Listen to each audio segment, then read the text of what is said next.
Member Frykema.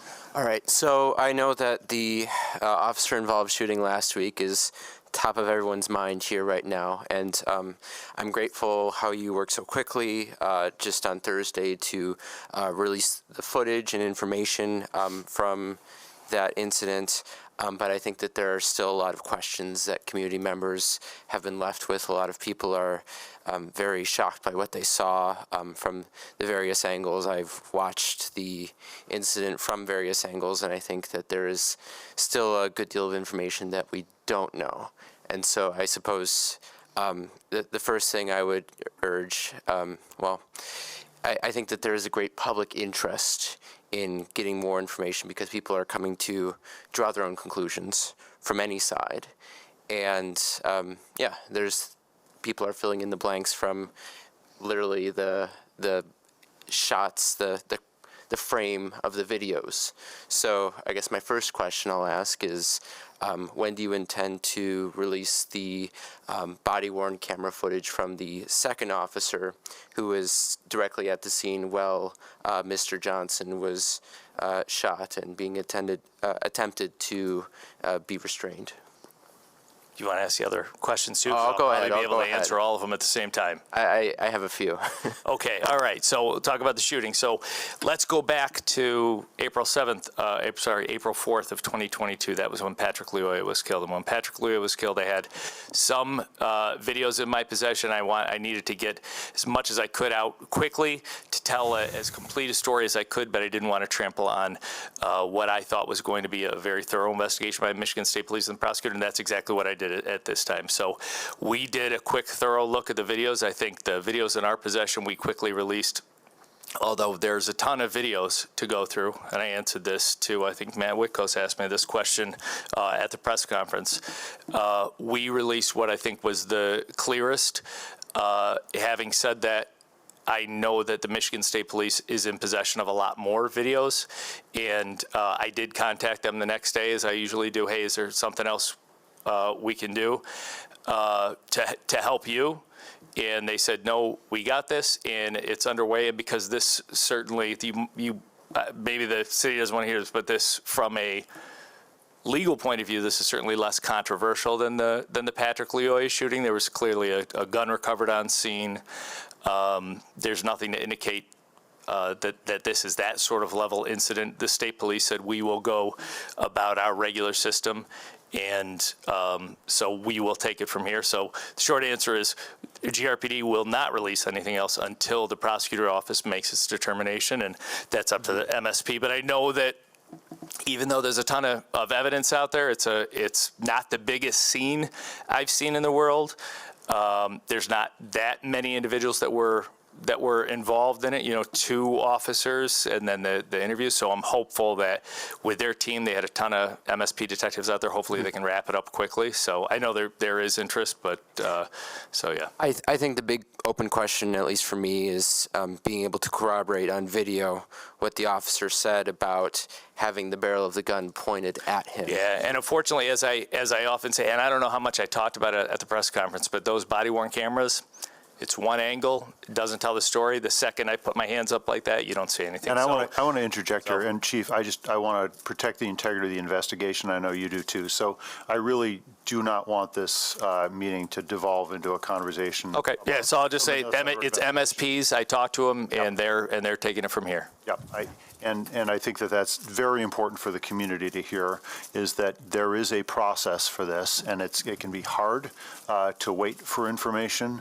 But it's also very important that we get this right, that we not derail the process. And so I've said that several times in public, and that may not be what people want to hear. But I don't want to have you drawn into even inadvertently. I'll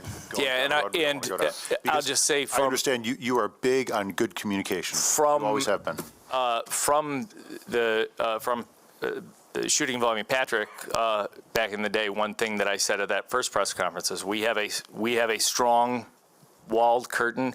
Once they are rocking and rolling with it, we do not talk about details. We do not talk about anything. So I have no idea what they have. I don't know. They've done all the investigation, and I said all the information that I had at the time, and that's where we drop off and they take over.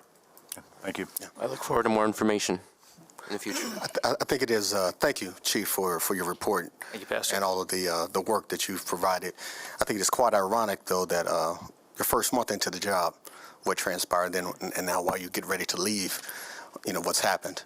And I believe that the community does have a right, in all sincerity, to explore, since 2022, those 12 police-involved shootings in some particular way, as it pertains to whether a report can be developed through OPA that provides a little bit more transparency as it pertains to, obviously, this culture that we currently are in, because we're all accountable in some particular way. Citizens are accountable, police are accountable, we all are accountable, and one life is too many that continue to be lost, and seeing, obviously, the hundreds of guns that have been taken off the street, but yet and still the current state in which we're in and the climate within this country and this culture. And so we are hoping in all sincerity that we'll be able to find out more as it pertains to why things are happening and what's been going on. We've been excited and grateful to be invited to the table to come to see the use of force training and to participate. That's been beneficial. Ride-alongs have been available, but also something within the culture to hear and to find out, to speak to the very heart and the essence of where we are. Needs to come through OPA, whether that's through a report, because I believe they are supposed to be reporting to us in some particular way, at least to the bringing to the forefront, if it's asked for, to talk about each and every particular incident. If I'm not correct, please let me know.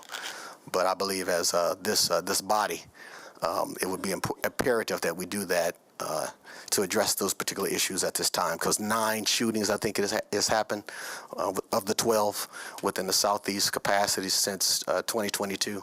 1 within the confines of the northeast side, and 2 within the west side. And then I think within the last month and a half has been, year and a half has been about 4 of those that have really caused us to lead to where we are.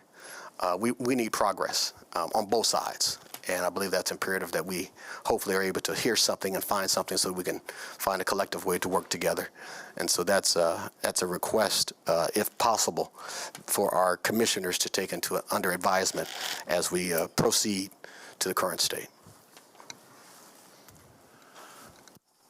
Any other? Okay. Thank you, Chief.